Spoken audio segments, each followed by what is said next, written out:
limited to 10 minutes for the chair and 10 minutes for the ranking member. I now recognize myself for the purpose of making an opening statement.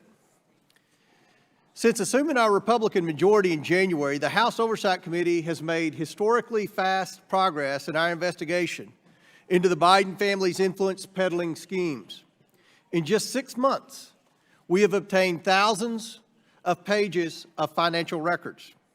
This includes bank records for Biden family associates and suspicious activity reports generated by the Bidens and their associates' high-dollar or foreign business transactions. What these records reveal is astonishing.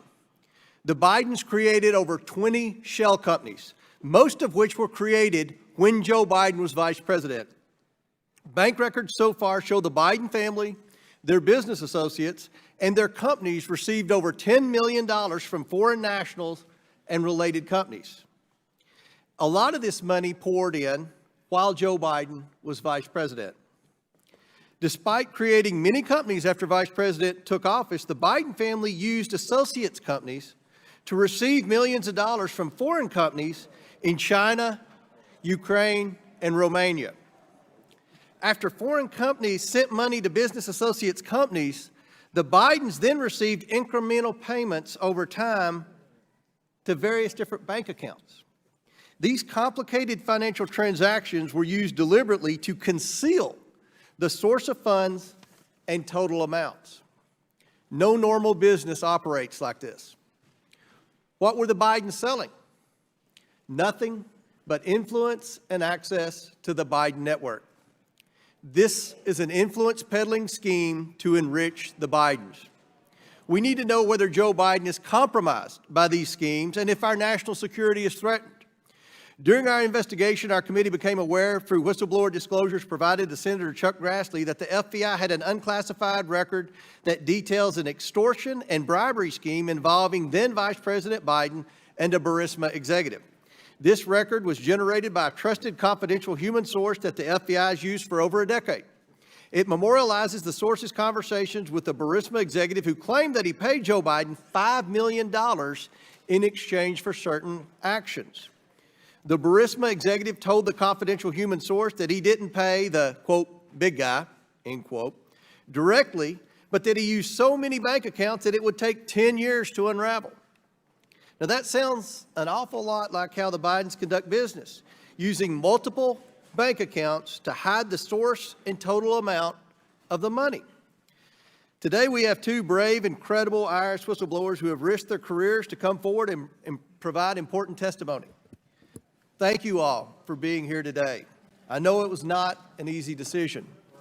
Their testimony about the DOJ, FBI, and IRS's investigation of Hunter Biden confirms the committee's findings, that there's nothing normal about the Biden family's business activity. The White House and Democrats would have Americans believe that our investigation is based on 5 years of conspiracy theories. But we have facts, and new evidence continues to be uncovered by our committee revealing the first family's corruption. The Bidens have put themselves first and Americans last.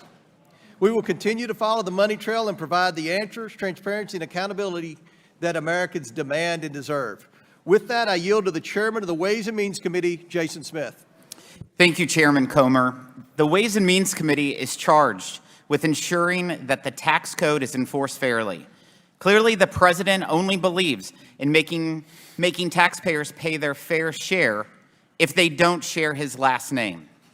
These two courageous whistleblowers provided my committee with devastating testimony showing that the government is not treating all taxpayers equally and that DOJ and the IRS gave preferential treatment to the president's son during a criminal investigation into his taxes. These individuals in front of us today are credible and set for nearly 15 hours of interviews with both Republicans and Democrats. I personally took part in the interview with Mr. Ziegler. Here's what we learned from the interviewees. The IRS recommended multiple The IRS recommended multiple felony charges against Hunter Biden for tax years 2014 through 2019, relating to at least $8.3 million in income from foreign companies, including companies based in China, Romania, and Ukraine. And that is the only amount discovered despite the roadblocks and obstruction their investigation faced. The Department of Justice engaged in a campaign to delay, divulge, and deny that investigation. They delayed investigators for years, leading to the expiration of the statute of limitations for many of the crimes involved. They divulged key investigative details to Biden's attorneys and even the president's transition team. And they denied investigators the ability to authenticate evidence, serve warrants, question witnesses, and bring charges. This led to Hunter Biden's sweetheart agreement, announced 5 years after the investigation started, but mere days before my committee voted to publicly release this testimony.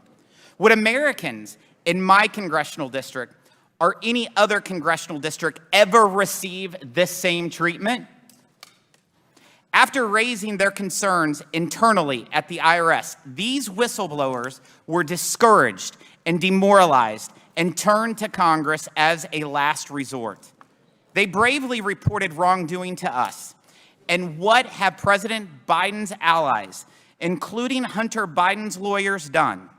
They've responded with a vicious smear campaign to discredit these whistleblowers and discourage others from coming forward, and may have even coordinated with the White House on this effort.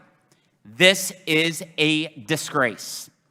I urge any IRS employee watching today, if you know of misconduct, please come to the Ways and Means Committee so we can hold accountable those who are responsible. And let me be clear, there will be zero tolerance for any retaliation against whistleblowers by DOJ and the IRS. The American people expect answers about whether the federal government is treating all taxpayers equally or if the wealthy and politically connected get special treatment. Our committees are working together to get to the bottom of this abuse of power, and will work tirelessly to do so and to make sure it doesn't ever happen again. Americans should not have to accept two tiers of justice in this country. One if your last name is Biden, and one for everybody else. I want to thank both whistleblowers for coming forward publicly and for your testimony today. I yield to Mr. Jordan. I think